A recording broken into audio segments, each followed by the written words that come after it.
Hello, Garland Nixon here. We're hanging out with Peter Erickson. He's from one of my favorite YouTube channels. It's called Conversation Among the Ruins. Let's talk.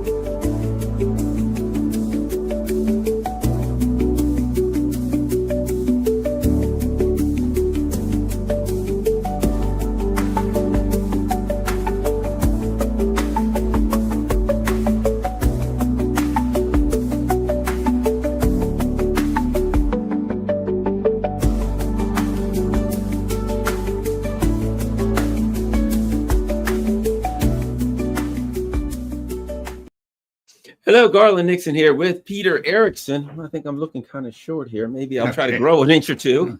All right, there we go. Peter's with a great, one of my favorite YouTube channels. It's growing really fast. It's called Conversations Among the Ruins with his son Charlie, and they have a great conversations about what's going on today. The channel's growing, and as I said, I used to say, yeah, that's one of those channels out there that's really good that nobody knows about. Well, that's changing quickly. Important thanks to you. Yeah, well, thank you very much. How many you know how many people you have now?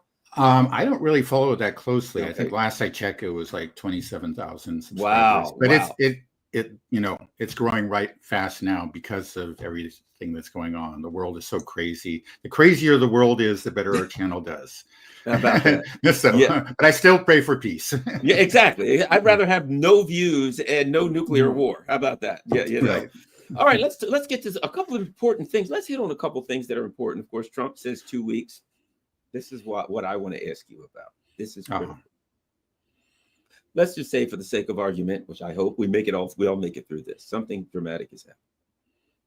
When you say you're representing a nation state, and you say, I'm going to talk to your nation state too, and we're going to negotiate about important things, could be borders, finances, all kinds of stuff that nation states negotiate about. Mm-hmm. And then I attack you when you're not looking. And then afterwards I say, I got that Peter. Yes, sir. I got him to look the other way and smacked him right in the back of the head with an old bowling trophy. Look at the back of his head bleed. I got him now, right? Right. There's consequences to be paid. I think that Russia and China are looking at it, and they're saying, because you said something that was brilliant that I picked up. I'll just throw this stuff at you and let you go with it. Okay. You said basically, well, the side that used terrorists is the weak side. The weak people use terrorism. The strong people don't have to. Conventional fight is fine with them. So as we all look at it and we say, I'm looking at China, and the U.S. doesn't have they can't go 7,000 miles across the sea to the Chinese border and fight them. That's not an option. You look at Russia and you're like, they got these hypersonic missiles, and stuff like that. They're going to vaporize your bases on day one. And on hour one, they're going to sink all of your shit. Come on. You don't have defense against this stuff. So that would normally give a nation state some level of, okay, security. They're not going to attack me. But now they got to be looking at it and saying, oh, so now you're weak.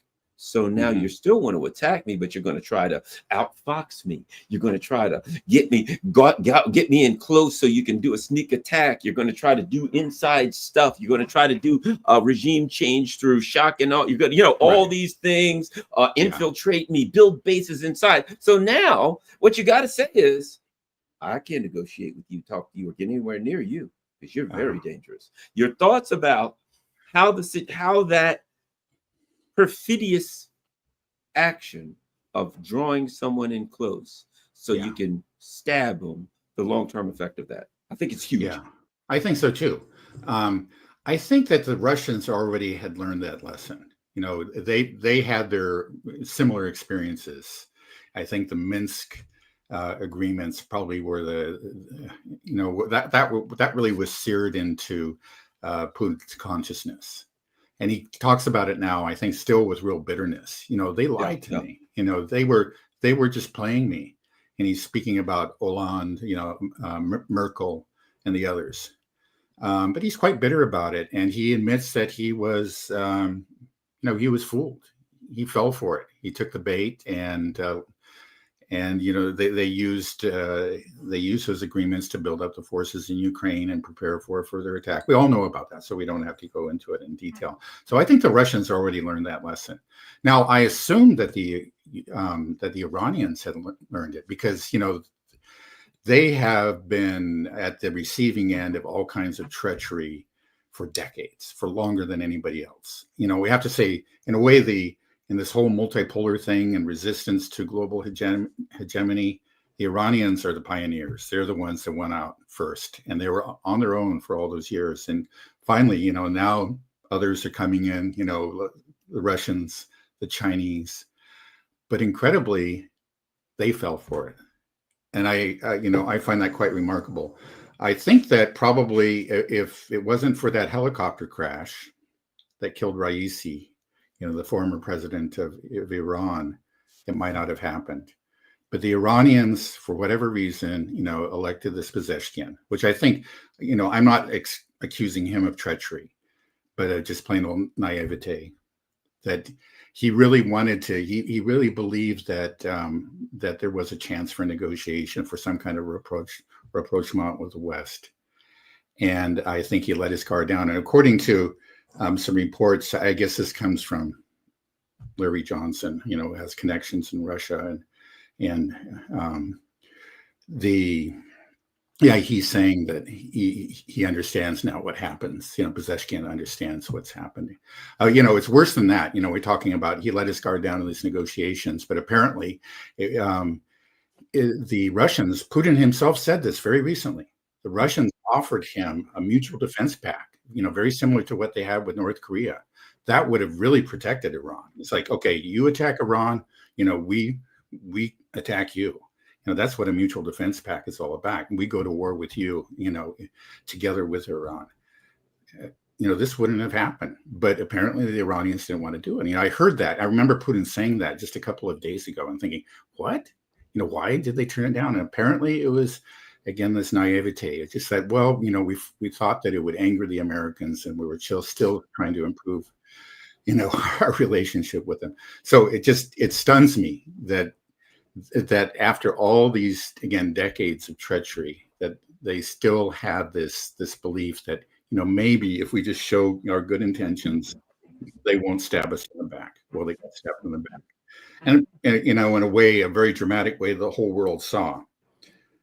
So yeah, I think the repercussions are enormous. It's not just, the Russians understand it. I think it took a while for the Chinese to understand it, but they're understanding it now. And if they didn't understand it fully, I think they do now. But countries around the world are just thinking, yeah, you don't negotiate with these guys, or you do, you just make sure that you have your fingers crossed behind your back, or you have a guard, right there, behind the door, with holding a submachine gun or whatever. You expect treachery. I think that's where we are at right now. I'll even go one further. And I've had this instance, and we all have at some point in our lives, where we've been around a friend or somebody that we thought were a friend or whatever, and we saw that person do something. And as a result of it, I can't, I got to cut this friend loose or whatever, right? Uh-huh. I remember I had a friend when he passed away a few years ago, but when we were young, young guys in our 20s, you go out to a bar on the weekends, have a couple beers, try to talk to the girls, hang out, watch a game, whatever you're doing, right? And I started realizing every time that guy got a couple beers in him, he was pushy with somebody, he got to argue, the type, right? Mm-hmm. And at that point, I realized I can't hang around this guy anymore. I don't want any trouble. I'm not that kind of person. You know what I mean? I'm fights and stuff. I'm out here just trying to have fun. Okay. Right. But that person was a friend. And I'm looking at this friend like, I can't trust my friend anymore because okay. What if you're an ally of the United States? And you see your enemies, fair enough, but you're an ally of the United States. Right. And you see this level of treachery. Even an ally has to say, oh, man, if you'll do that to them, and let's face it, they haven't been treating their allies great over the last several years. For instance, I don't know, maybe blowing up a pipeline every now and then. You have to look at it and say, there's no honor amongst thieves. Yeah. Well, you're right. Maybe the largest price to be paid will be among allies. Now, it's interesting that apparently the Iranian foreign minister, Arakchi, just met with, I think, the German, French, and British foreign ministers in Geneva, I believe. I think it ended, it didn't go anywhere. But what I hear is that actually uh, the Western Europeans in general are very, very nervous about what's going on here. They do not want to see an expansion of this war. And that's why I don't know what they were thinking they were going to do. They're trying to persuade the Iranians to give up their conventional nuclear program, but they don't want this war to happen. Just by and large, you would think that they would realize this sooner rather than later. They would have realized this a while ago, that this friend of ours, it's like your friend at the bar. Maybe we should maintain some kind of distance. They've been trying to cozy up with them and rely on them. And it's, he goes and he blows up your septic tank in the backyard. And it's like, oh, it's okay. I never liked that septic tank, whatever. It just goes on, right?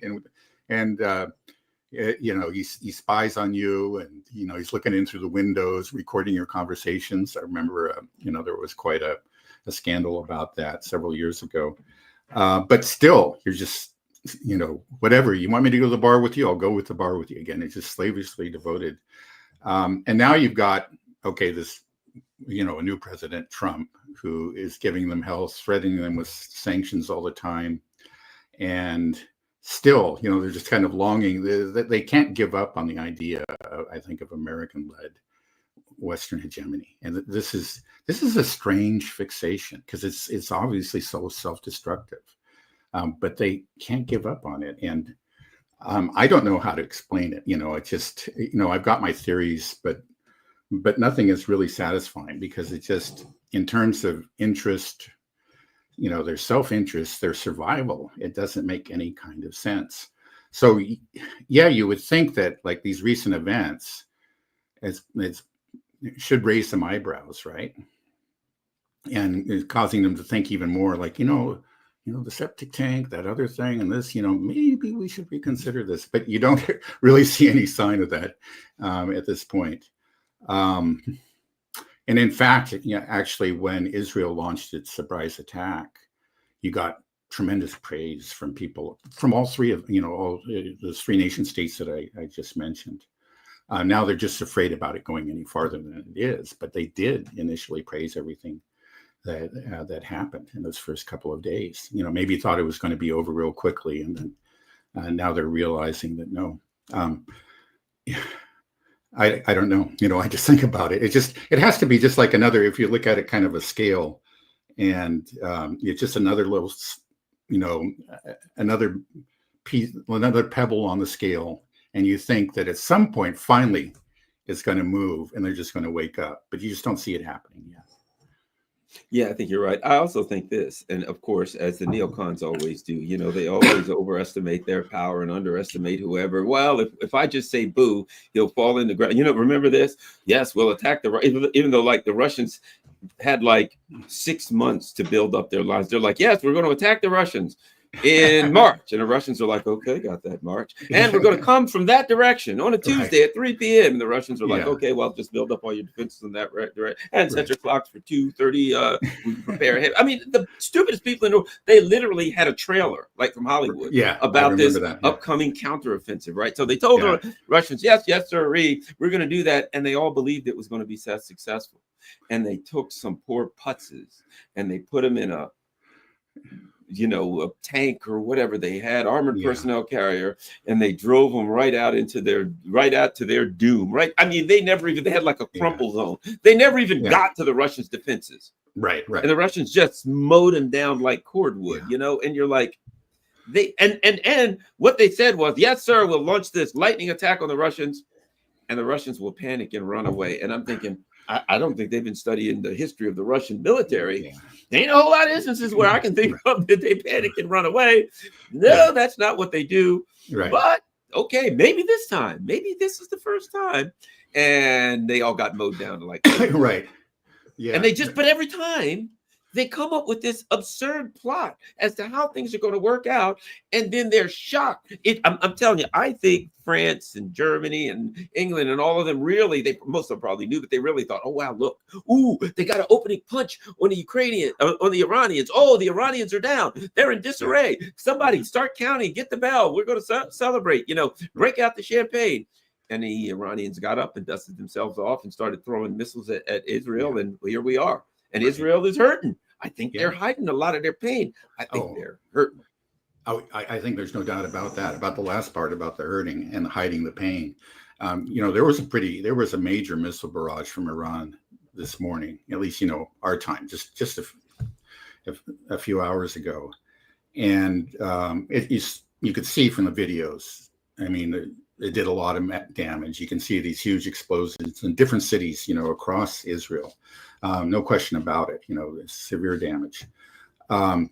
The Israeli Defense Force came out with some statement afterwards. They said that, that they had fired 520 missiles, but they had shot down all but 5% of them, and there were a few minor impacts. That sounds like Ukrainians. I know, exactly. That's what I thought. And they sound like Baghdad Bob. So, yeah. it was just the same. Well, wait a second. Yeah, well, first of all, okay, let's say by some chance you're actually right. Then you just used up, typically there are 2 interceptors for each incoming missile. You just used up 1,000 missiles, and we've heard that you're just about out. So what's going on here? I guess, this is just absurd, but it shows something. Yeah, they've got to lie. They got to, I think it comes down to, they just have to preserve that myth of Israeli invincibility. They're not used to this happening. It's like, we are the invincible ones. They have to tell themselves that. They got to tell everybody else that. And so now they reached Ukrainian levels of mendacity. But I think you're right. And I think that the world knows it. They're hiding it. They're hiding. You know what I mean? Okay. But they're fooling themselves into believing they're hiding it. They're doing the best they can, but there are still people in Israel who have been taking pictures, who've been putting them on Telegram and X and things like that. Yeah. And people on, I saw one from an Indian ship that was out in whatever, the Mediterranean or whatever, and it was at night, and you just saw these missiles raining down, exploding all over creation. Right. And so as much as they may try, you look at it, and when you see the kind of explosions, you're like, well, apparently, and this is my understanding, that for the most part, the Israelis are kind of doing standoff from in Iraqi airspace and firing missiles from the planes, but they aren't but so big. The things they're hitting, these are big missiles. Yeah. And when you see some of these explosions, and then you see these pictures and a whole neighborhood, you can see whatever building it took out. But the pressure blast was so big that all of the buildings for a couple of blocks, really for blocks, are just going to all have to be bulldozed, because they're, you look at it and you're like, they're turning that city into rubble, into Gaza. Yeah, no, it's amazing. That's right. I mean, they just can't hide that reality. They're trying to, there's very strict military censorship in Israel. So we know there have been strikes on military bases and other facilities, but we don't see anything there. They've shut that down. People aren't allowed to go out there and film it. So we don't see that. But they can't prevent, just the ordinary guy with his phone, filming what what we now see. Yet it doesn't prevent them from, trying to cover up and prevent, nothing to see here, move on. Our air defense system is still the best in the world, and we're shooting down 95% of everything that's coming in. That shows something. I think that's very revealing.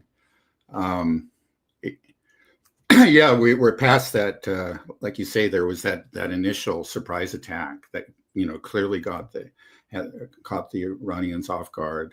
They suffered some real heavy losses, especially among their leadership, and there was some kind of delirium, I think, on the Western side. I thought, we did it. The house of cards is falling. We always knew that was going to happen. And now it's starting to realize, that's not a house of cards. It's like they're firing back. We're in here for the long haul, and what are we going to do now? What's their plan B, by the way, or plan C? Whatever. Yeah, it's a little bit. Again, we see this again and again. You're right about the neocons. They always are overconfident. They always think everything's a cakewalk. Russia was supposed to collapse like a house of cards. The Putin regime was supposed to be overthrown by the people. You heard a lot of that talk, especially, prior to that 2023, summer offensive. And I remember even the maps with the big arrows going to Crimea and all this, and they would be marching on Moscow. And yeah, it didn't work out that way. It's just again and again. I mean, I think you just have to say that it's, but overweening pride. It's just it's the hubris of the global the hegemonists. It's just that they were so. I think it was that they had such an incredible high back in the 1990s during the unipolar moment, that they just can't let go of that. They're just trying to relive it again and again. And they think, here it is, again, we'll, demonstrate that we're the almighty, and it doesn't work out. Well, it's because we didn't try hard enough or something. Yeah. We got to do the next. So that's how it always is. I like to always use analogies of things in my life because I don't know, it's just my nature. Yeah. When I was in 7th grade, and when you're in it, back then we had junior highs, right? 7th, 8th, and 9th. Yeah. When I was in the difference between the 7th grader and the 9th grader is fast. You know what I mean? Like, they're 12, 13 years old versus a kid that's 15, 16. So at any rate, some kid, just a jerky kid, used to pick on me walking home from school. So one day, I guess he decides he's going to push me or whatever. And so we supposedly get in a fight. Well, I was half his size, right? Mm-hmm. We scramble around we're kids. We scramble around. He throws some punches. I throw some punches. I went home. I felt personally as though I got beaten up by a 9th grader. But I got in a couple of good punches. Yeah. And I was little, beside him. I got in a couple of good punches, and he got me on the ground, and I scrambled out and got I just got in a couple punches every now and then until I guess we both got tired. We went on about our way. I come back to school, and the next day I walk in, everybody says, yeah, Garland. I'm not going to say the kid's name. Garland beat up so-and-so. And I'm thinking, beat him up? I feel like I got beat up. And everybody's saying I beat him up, right? Uh-huh.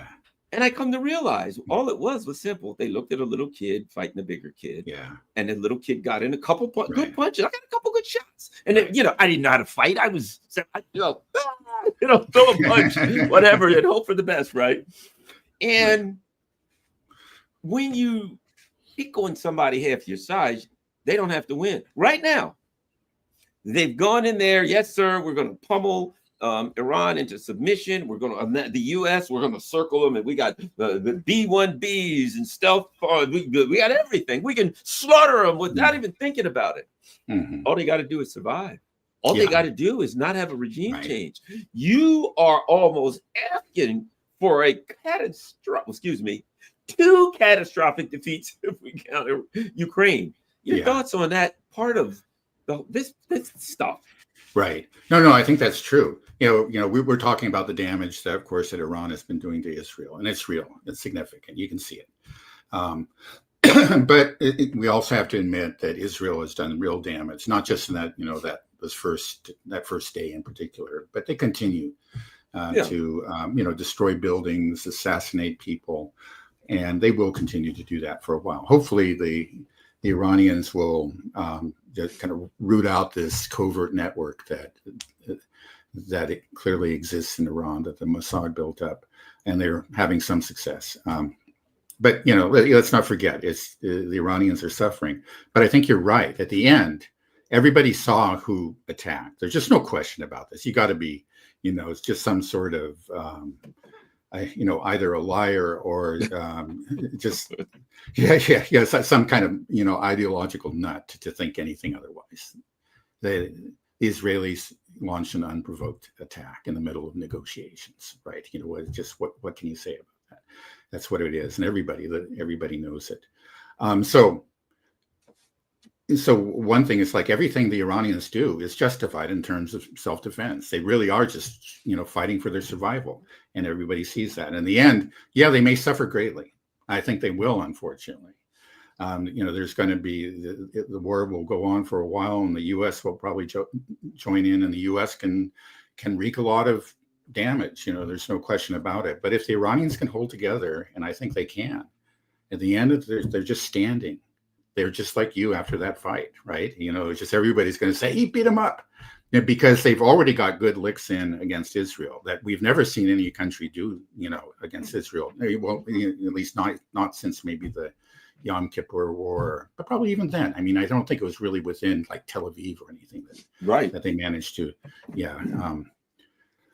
and then if the U.S. comes, the U.S. in a way is even more vulnerable than Israel is, because they have those bases, just a hop, skip, and a jump from Iran, and they, across the Persian Gulf and just very close within Iraq. They have their ships, and these are all very vulnerable. I mean, again, the Iranians don't have to go to their long-range missiles. They can use their short-range and mid-range missiles to take them out and do a lot of damage. You know, and the thing is that, okay, you know, the U.S. will, I don't know what Trump will do to demonstrate that, you know, that we're the tough guys, but he'll, maybe like he did with the Houthis, you know, he'll bomb people that are engaging in some sort of outdoor activity, or, you know, whatever, or, you know, take out apartment blocks and that kind of thing, and maybe hit some military facilities beside, and then declare victory. But when it's all over, and if the Iranians are still standing, and I believe they will be, I can't be certain about it, but I believe they will be, you know, the world will look at them and say, you won. It's a massive defeat. And of course, your thoughts on, I mean, the Ukraine conflict. Here they're in there, and everything, you know, you're in America, every friggin' stinking thing in the world is blue and yellow now. I ride around, I've been taking pictures. I went to New York, the buses are blue and yellow. Oh, really? I'm riding around. There's fire hydrants are blue and yellow in Virginia. I got pictures in New Jersey of trash trucks that are, everything's, you know what I mean? So you've got this massive, we must stand with Ukraine. We got to stand with Ukraine no matter what. Into the end, stand with Ukraine, because Putin, if he takes them, and he's off to the sprint for the English Channel, you know, all of this, right? Yeah. And now it's like, okay, we got to stand with Ukraine yet. Well, who? Right, who? Right, exactly. We're heading over here. There's weapons of mass destruction in Iraq, Iraq, one of them, damn it. We can't remember, but we got to go for one of those weapons of mass destruction companies, and Ukraine, they'll be fine. They can handle it. They're done. Yeah. I mean, right. Well, I think this was always going to happen. I mean, it's just that Ukraine, you know, there's a period of excitement that you're referring to. You know, the initial few months, there was this, you say, surge of support for Ukraine and sympathy and so on and so forth. But it was, I would say, like a mile wide and an inch deep. It's just like very few people have real connections to Ukraine. Most people couldn't tell you where it is, or, you know, anything about it. You know, they could, the chicken Kiev, you know, that's about as far as I can, you know. But Israel is different. You know, there still are some of the blue and yellow flags around. In fact, there's one right around the corner from me. Yeah. But so they exist, but they're few and far between. But the signs, at least in the part of country where I live, I'm in Tennessee, there, you know, Israeli flags are not that unusual. And Israeli flag bumper stickers, that kind of thing, you know, out in front of certain churches, you see, you know, the signs that say, pray for Israel.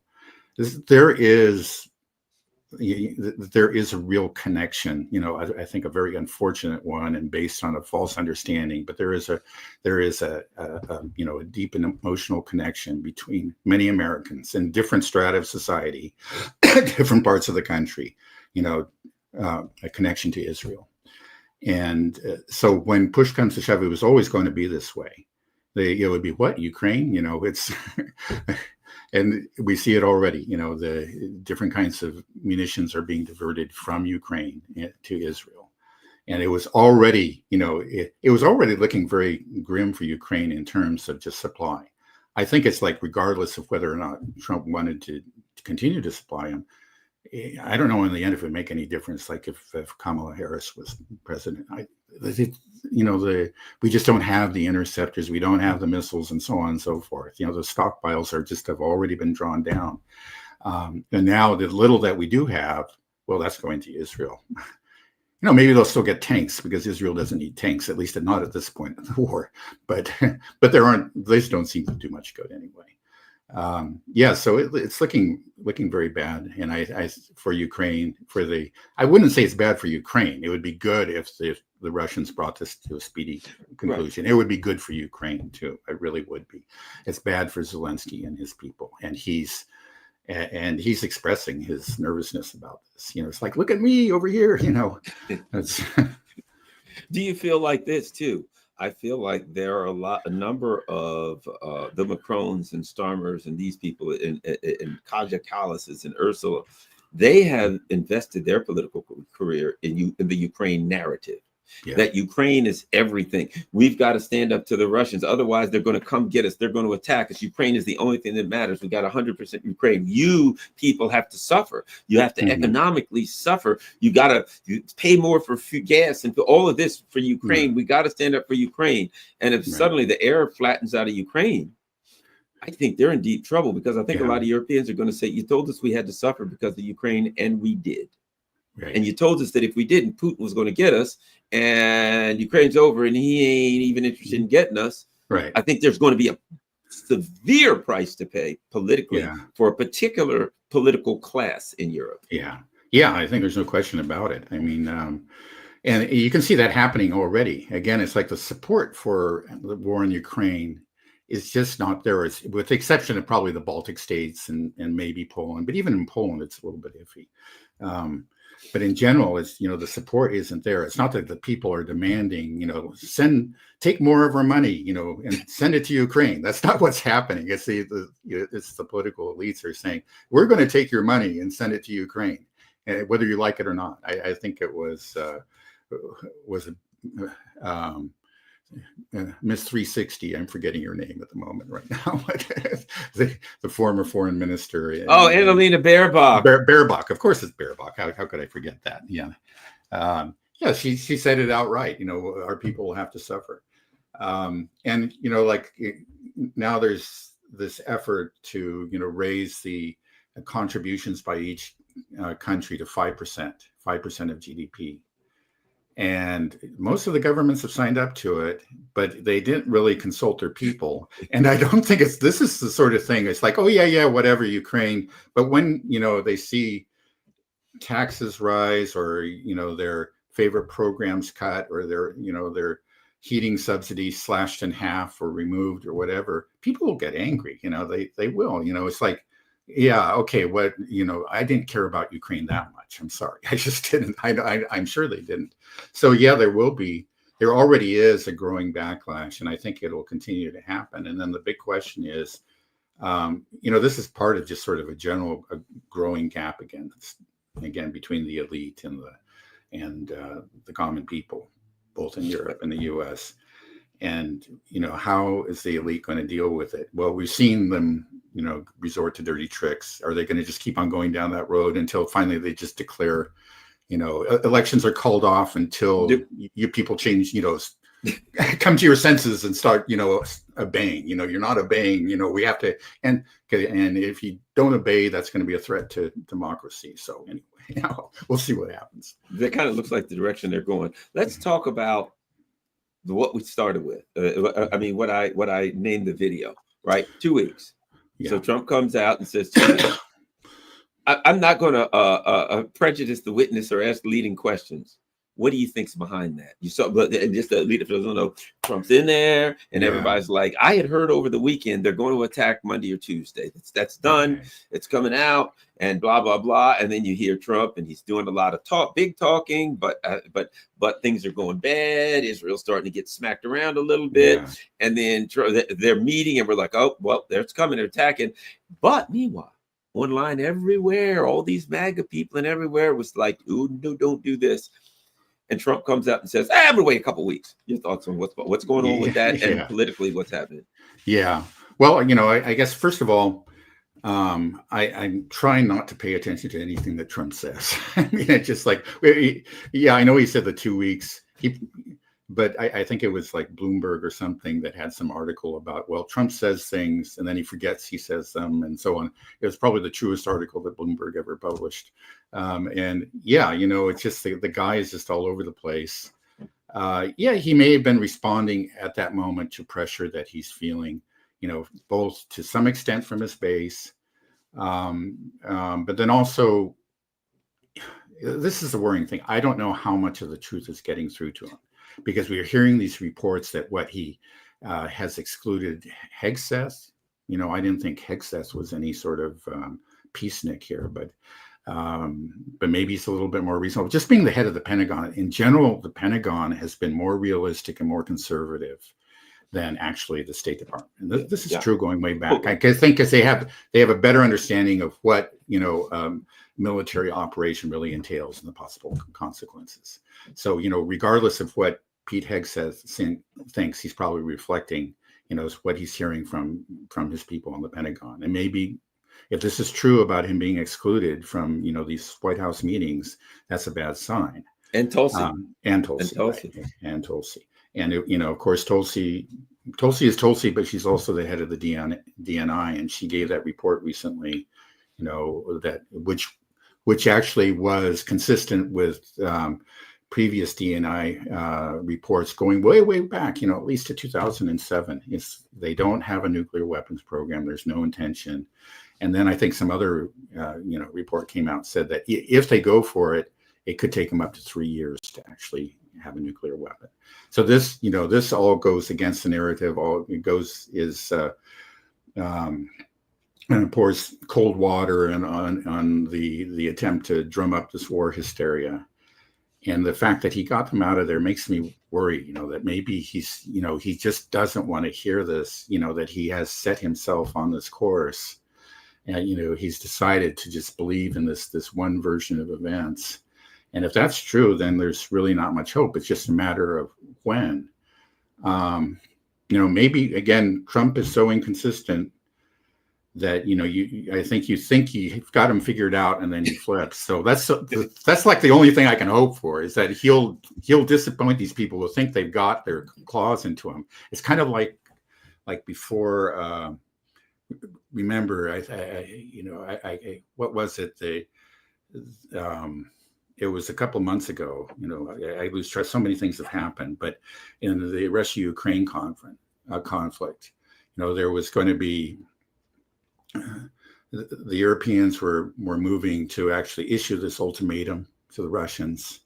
Either you accept this unconditional ceasefire, or we impose these really drastic sanctions. And they thought they had Trump on board with it. But then, Putin came out like at 2 a.m. and said, okay, we're going to do these negotiations.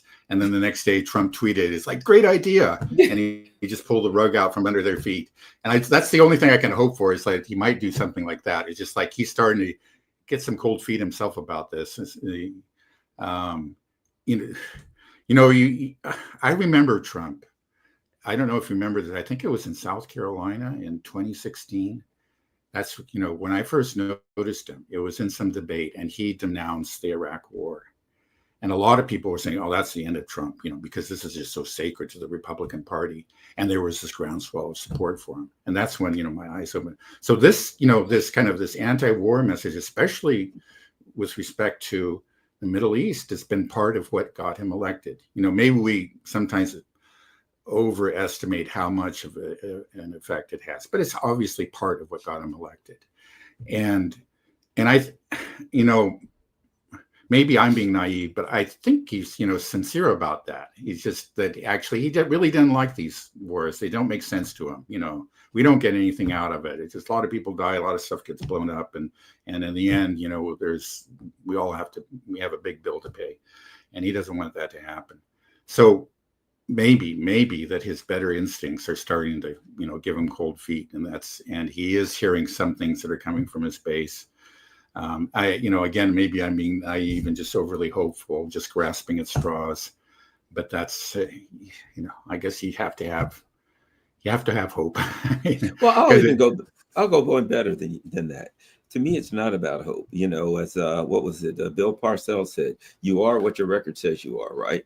Yeah. If you look at Donald Trump's record and go by that, you'd have to say this is a little bit more of an anomaly. You know what I mean? Mm-hmm. I mean, record-wise, he's done some stupid things, killing Soleimani, this and that, but he hasn't started any big wars, and he never really wanted to. Not saying that he won't, and not even defending it.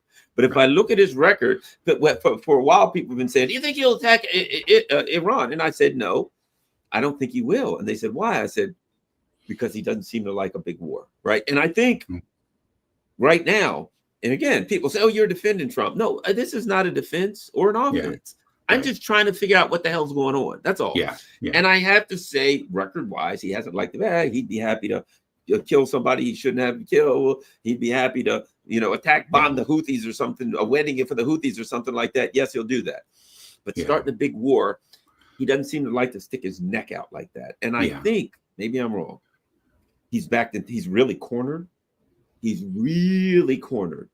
It seems to me like they said, don't worry about it, Donald, we got it. We're going to go in there. We're going to do this shock and awe, and boom, they'll drop like a house of cards. And then they did. And he thought they did. And he's tweeting, woo, it looks good now.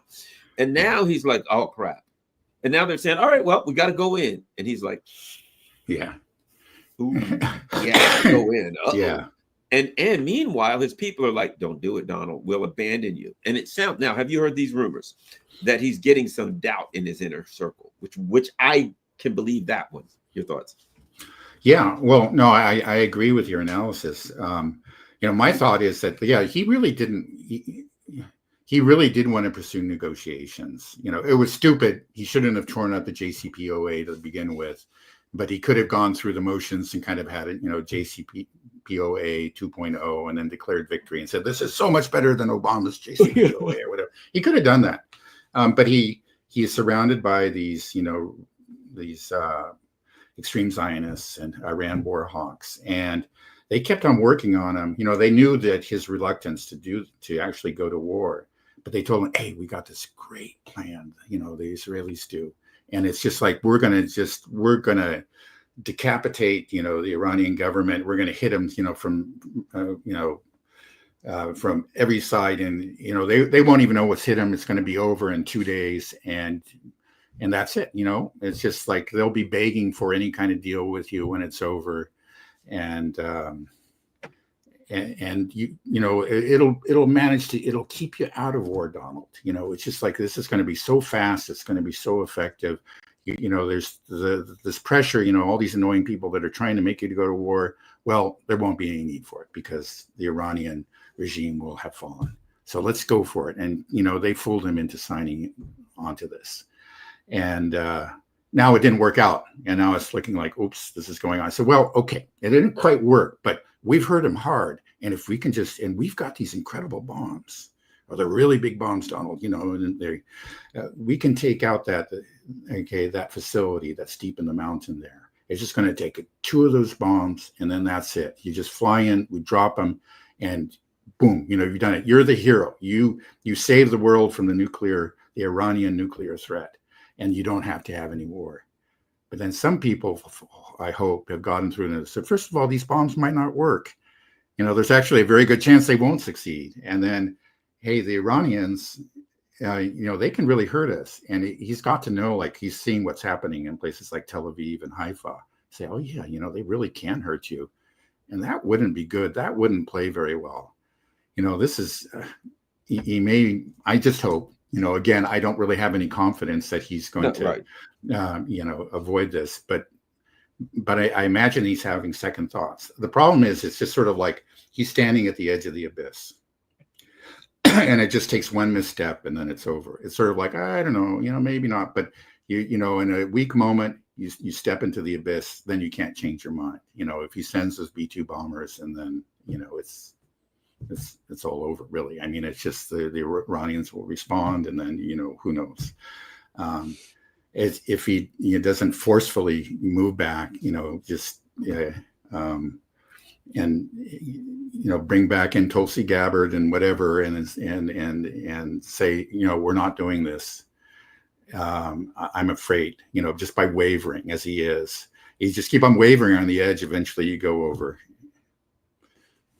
Yeah, I think you're right. I think that, as I said, the one way I could put it is he's been cornered. The neocons are slick, and they've cornered him, and they got this done. And they always knew, if we can just get Israel to start it, then the U.S. will have to join it. And I think that was Israel. And I think Netanyahu I heard he had guarantees from General Cirillo or whatever his name is, that just get it going and we'll be right back. And Donald Trump's trying to yank on the reins. I think he's scared. I think he knows, man. And I think people are telling him, Donald, if you do this, you finish.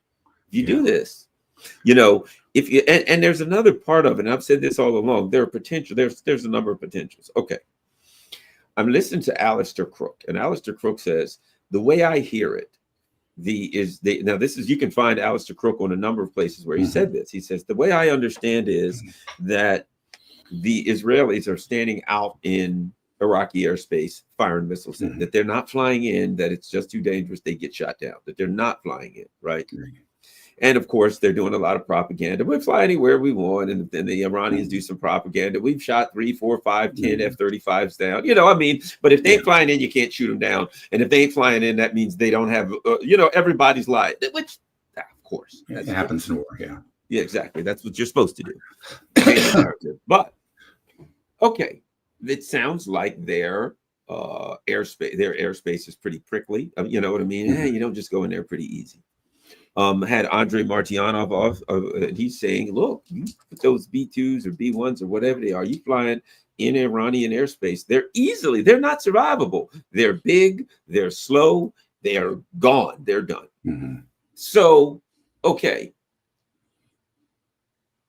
Even then, the U.S. stands off and fires a bunch of missiles in. If they fly in, the odds are, as Andre said, was talking about it last night. He says, "Look, you do the traditional ambush. You turn off your air defense system so that they don't emit anything, so they can't come in and blowing them up. You move them, you hide them, and everything. You let them fly in, you bring them in, you turn them on, lock on, fire, and these are fire forget missiles. Turn them back off." So it's an ambush. You let them get their planes in, you ambush them with air defense systems, you turn them right back off, and now you lost a bunch of planes. The other part of it is, okay, yeah, you snuck up on a guy behind a guy in the guard, but guy punched him when he wasn't looking. The Iranians are looking now. Yeah.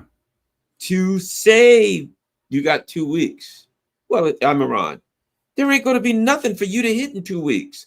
Anything that I even think would be a target, anything that I need is going to be so deep underground, so well hidden. I'm just going to, okay, well, let's 1,000 targets and everything of value is gone. Every person of value, come on in, waste your missiles. Boom, boom, boom, boom, boom. All right, great. Thanks a lot. Now we'll come out and get what we're getting. So the other possibility here is, one might even argue a likelihood, you ain't going to have a lot of success and you may get your nose bloody. Yeah.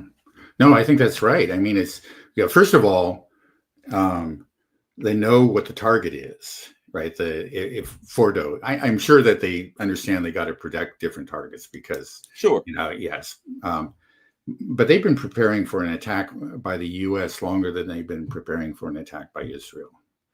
And they're, I think everything that you said and Martyanov said is true. It's not an easy thing. First of all, there's no guarantee that those B-2s can actually make it to the target. And then second, they have to be directly over the target. It's not that they can stand off and fire them. These are not missiles. These are bombs. They fall. You have to be directly over and over the target for them to work, or very close to the target anyway. I guess you got some momentum because it's carried forward by the speed of the bomber. And then, one has to follow the other and has to hit the same spot. And, okay, there are all kinds of things that we don't need to go into. It's actually, it would be a very difficult mission to pull off. And I'm sure, I find it hard to believe that Trump isn't hearing about that. He said, okay, boss, so you want to do this? Well, we give this only like a 50% or a 30% chance of success for these reasons. One thing, we've got to be able to suppress the Iranian air defenses, fully before we do that. That's going to take like a month of bombing. That's actually the way the U.S. usually does these things, right? And before going into Iraq, before, that's Iran the standard. Yeah, right. It's like that. It's not like they're going to sit them out there. Here they are. There's a big X, a circle, and an X. No, they're preparing for the long. They're going to hide some of them. They're going to put some of them away. They're going to sneak some of them out. They're going to put some of them back. You know what I mean? It's like they know your plan. So you're not even. It isn't going to be easy to suppress their air defenses over the long. Yeah, and they're going to put decoys out. We know they've done some of that. Some of the things that the Israelis blew up were decoys. There's no question about it. So it's just going to be a difficult thing to pull off. It's not the way that people are imagining it. We send in 2 B-2 bombers, and they drop the mother of all bombs, and that's it. And then we're back and we're heroes. And I think maybe that's how Trump pictured it. But this is the same thing with Trump. You see him again and again. It's just like he goes into situations without a full understanding. He's just a very impulsive kind of person. He gets an idea, he thinks it's great, he says, yeah, we're doing this. But just everything, it's whether we're talking about tariffs or negotiations with the Russians or, all kinds of things. Even this immigration crackdown, it's just said, oh yeah, this is what we're going to do. And then it's like you start it and then you start to say, well, people come to you and say, hey, this isn't working for these reasons. And he says, he just has no idea that it was so complicated, and he gets mad and he said, well, the hell with this, I'm doing something else. Or, but so maybe, that's what we're seeing with Iran. I'm sure. Yeah, he was all gung-ho about it, and he thought, oh, this is so easy. And that first few hours of the Israeli attack, I think, maybe confirmed that bias that he had. And, and what happened in Syria did too. I think that had a real effect on the thinking of people. That was a house of cards. But Iran is not Syria.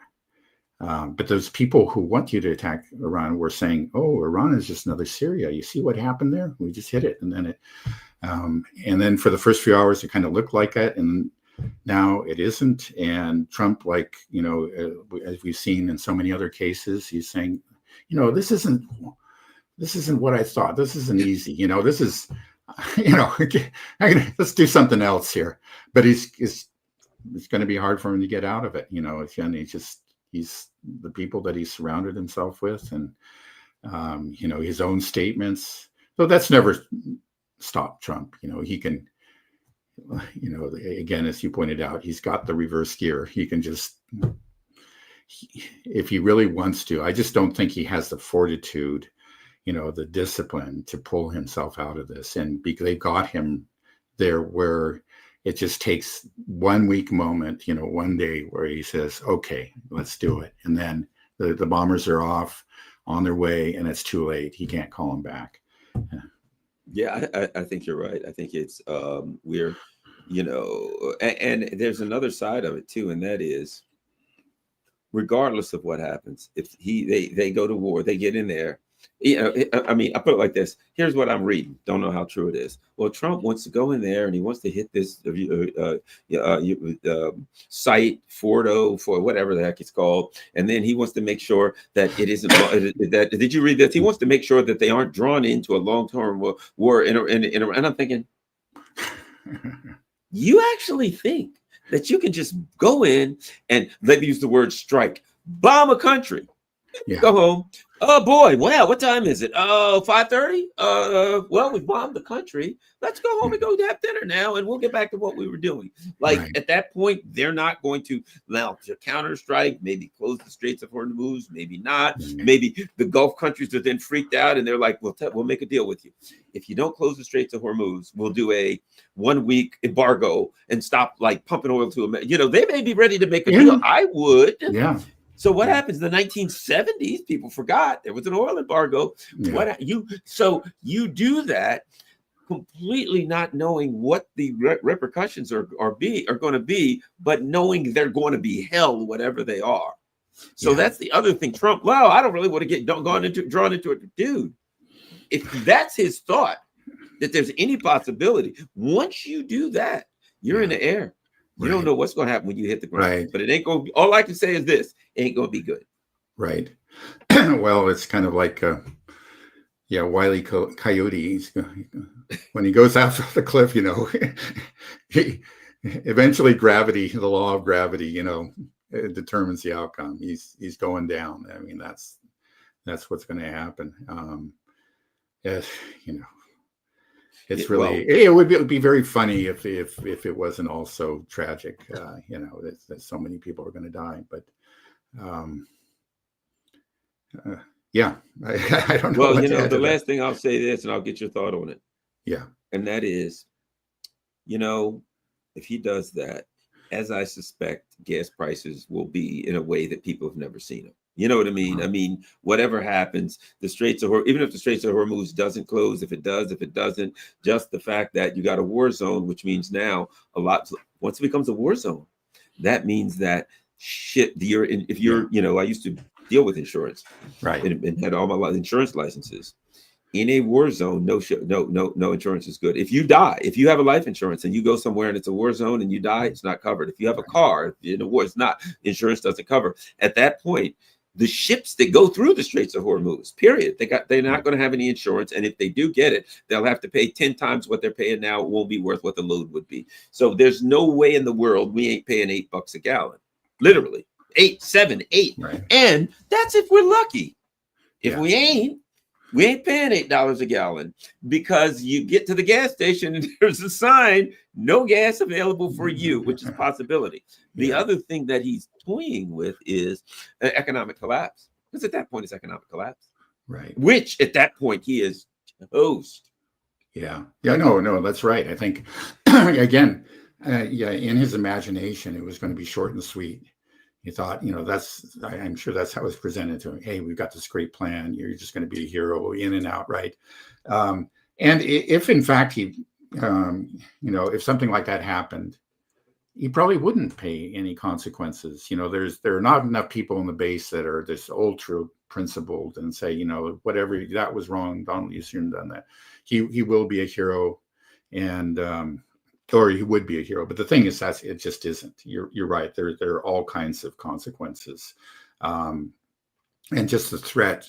You're right of let's say a mining of the Strait of Hormuz, or it just takes maybe one missile flying by one of those tankers. You could see the Iranians doing that. Okay, 10 meters. We'll just go from it and just right across the bow there. Shot across the bow, and it's just the insurance company says you ain't going there.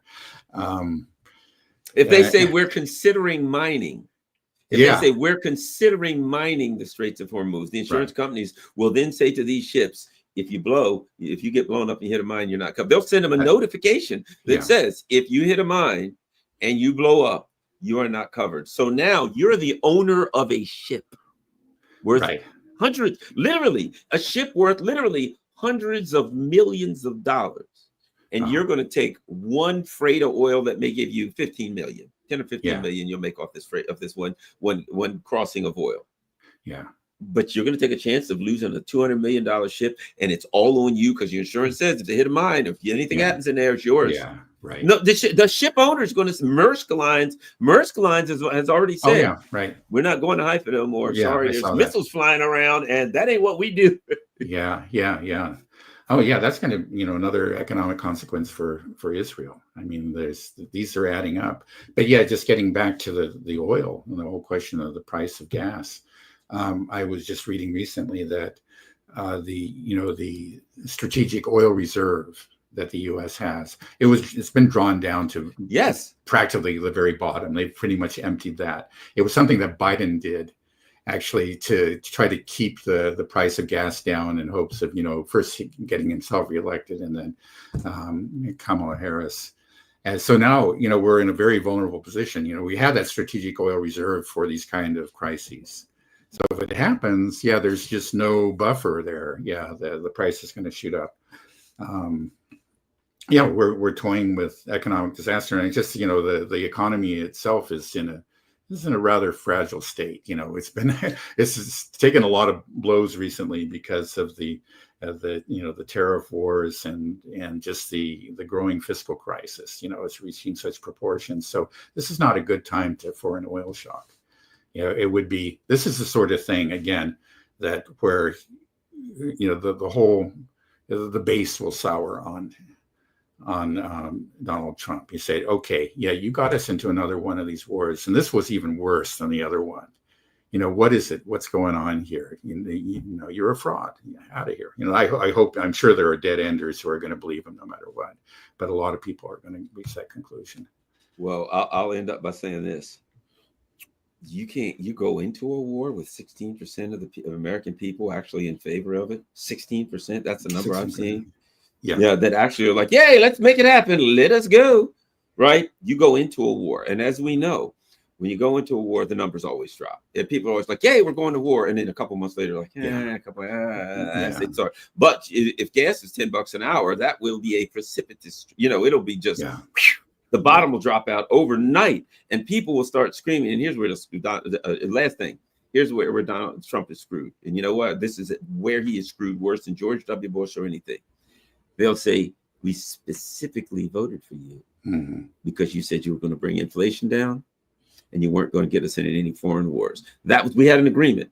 We said that to you, and you got on and you said, I'm the peace candidate. No more foreign interventions. No, these regime change wars. I'm going to focus America first, blah, blah, blah. And then we listened to Ted Cruz say he's, America last. We listen to Donald Trump. I don't care what Tulsi Gabbard says. And Americans, where his problem is, he had a contract with the voters, literally it was like a contract with America. Yeah. This is what you don't want. Vote for me. You ain't got to worry about that. And it's exactly the opposite. Right. Yeah, no, I don't see how you can wriggle out of this. And I think that this is a different country now than the country in 2003 when we went to war in Iraq. People are much more cynical. And they haven't done, actually, I remember the hysteria back then. There was that huge buildup to war, and it was just like all the propaganda engines were roaring. The New York Times, everything was pumping out all this propaganda, the threat of weapons of mass destruction, and people were buying it. I remember back then I was not nearly as cynical as I am now. I was saying, well, I can't really see this argument for war. I'm not convinced by it, but probably they know something or whatever. That's the way I used to think back then. And it was part of, where I woke up and saw that, no, they didn't know anything and they lied to us. But the thing is, a lot of people, have gone through that experience like myself. And there's a much greater skepticism and cynicism right now. So they're already, they probably can get a bump. You always can, especially if, at the initial stage of a war, there's just this natural tendency to rally around the troops and the flag. And it wears off. Like we said, we saw it wore off in Iraq.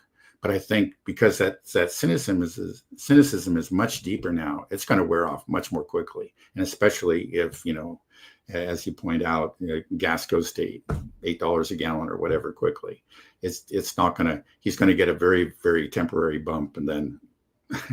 Well, especially when the people are standing there screaming, "Don't do it!" when you go in. It's bad enough just to have not good a low percentage of people, but they're literally standing around screaming at the top of your lungs, "Don't do it! Whatever you do, don't do this. We told you. You promised us you wouldn't do it, and you do it." Yeah. So we'll cross our fingers and hope for the best. I'll end it by saying, if there's anything to be hoped, I'm 95% sure that they will. 95% sure, I think. If one may ask, where does that 5% come in? It's what you said. He's Donald Trump. Yeah. You can't corner Trump. So ultimately, Trump can say, Zelensky's a son of a bitch. And you can come back 2 days later and say, didn't you say Zelensky was a son of a bitch? Oh, I don't remember saying that. Trump can do that. So 95% sure. There's 5% because Donald Trump is like the Brahmin, right? He who says he understands, he who does not understand the Brahmin understands the Brahmin, and he who said he does understand the Brahmin has much more to learn, right? That's like Trump. Yeah. He understands Trump. Has much more to learn. So that's the only thing. We'll leave Trump with his philosophical kind of universal Zen kind of thing that God only knows what he'll do, but it don't look good. Thanks a lot, Peter Erickson. He's got a great show. Him and his son Charlie. It's called Conversations Among the Ruins. Make sure you go there. Make sure you subscribe and all that kind of stuff, and check out all of their shows. When do you guys put your shows up? Generally, it's Monday, Wednesday, Friday morning, and then when the world blows up as it has been recently, we may do an extra show on the weekend. We'll see if the Americans go in tonight, or the B-2 bombers fly, or they begin some sort of air defense suppression campaign. We may do an extra show this weekend, but it's usually Monday, Wednesday, Friday. Well, Trump said 2 weeks, so everybody so automatically now. Yeah. Trump said, "Well, it'll be 2 weeks." This is what I'm thinking. Well, he's lying. They're going in anyway. Yeah. Right. That's what you got to think. With 2 weeks. Well, he's lying. I guess that means they're starting within hours. All right. Thanks a lot, everybody. Follow me on Rockfin and Rumble and Telegram, all that old kind of stuff. You see my P.O. box there going along. If you want to email something, if you want to email a contribution, if you want to email a letter, a book, whatever it is. Also, if you can afford it, whether it's Buy Me a Coffee, Patreon, PayPal, whatever the case may be, highly appreciated. Whatever the case, whether you can or not, the important thing is when you see these shows, when you see all of the shows out there, when you see Conversations Among the Ruins, if you see a show that you like, as a part of the alternative news community, it is important that you share them on all your social media platforms. You guys are making it happen. Maybe that the pushback from all of us makes a difference. Thanks. We're out.